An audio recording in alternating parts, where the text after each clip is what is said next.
On the green road, on the green, green road,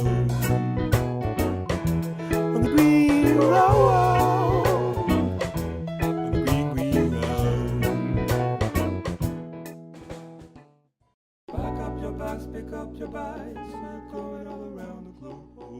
Un skatepark au milieu de la ville de Bordeaux. C'est dans ce lieu insolite qu'une porteuse de projet m'invite pour mettre en place une projection un peu spéciale. Une cycloprojection du documentaire On the Green Road, en autonomie énergétique.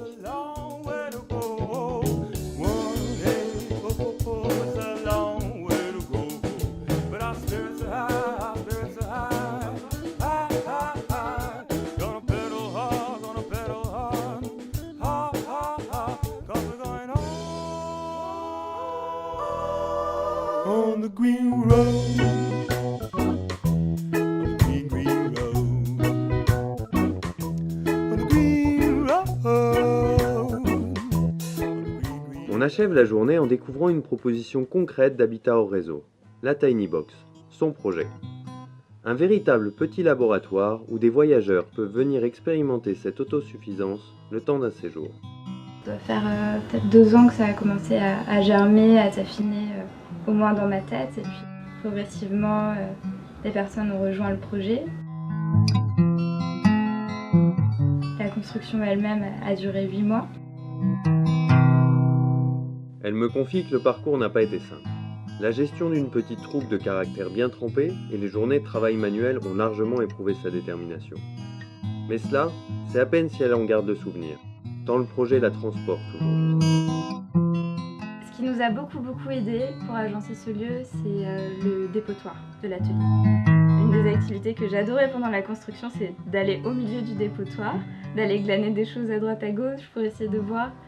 Car pour elle, qui travaillait avant ce projet dans un grand groupe et vivait en appartement parisien, la transformation a été plus large.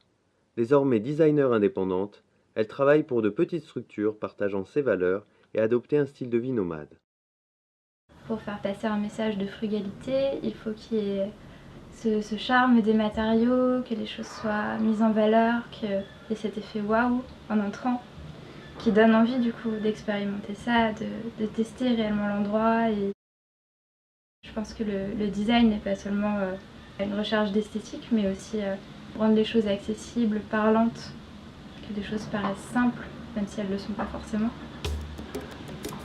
En effet, la maison regorge de petites technologies discrètes qui participent à en faire un lieu sobre et fascinant.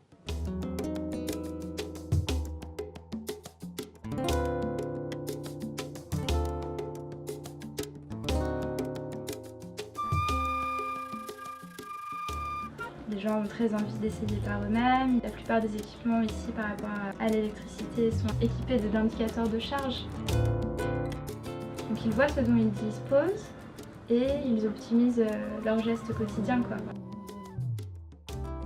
Et donc la plupart ressortent en se disant mais c'est fou ce que je consomme chez moi,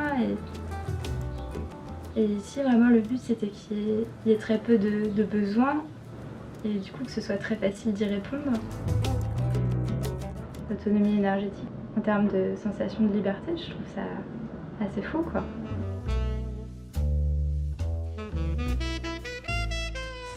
J'ai dévalisé l'épicerie ce matin parce que les bacs de légumes en promo étaient pleins. C'est-à-dire que quand on est sur des notions de frugalité, on peut s'adresser au grand public, on peut aussi s'adresser à des gens qui sont réellement en difficulté.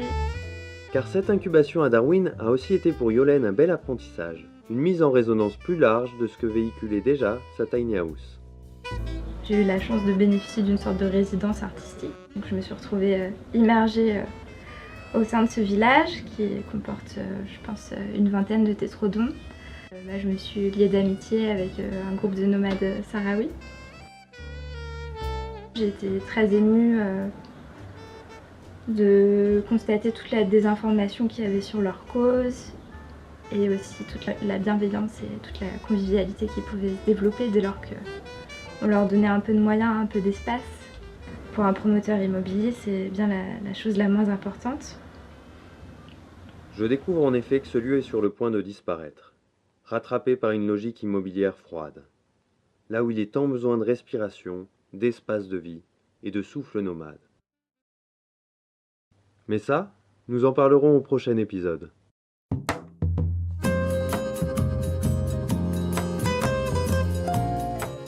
Et déjà sur le papier, la dimension sociale du projet s'esquisse, avec un projet de structure nomade d'accueil d'urgence. Tandis que la Tiny Box reprend la route vers d'autres espaces en transition. Elle se comporte très très bien sur les routes qui sont bien plates, bien entretenues.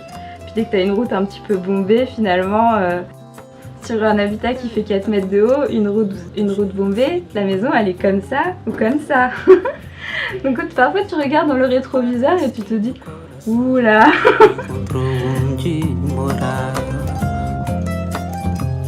Forcément quand tu passes sous un pont, tu as ce réflexe de baisser la tête même si ça change rien.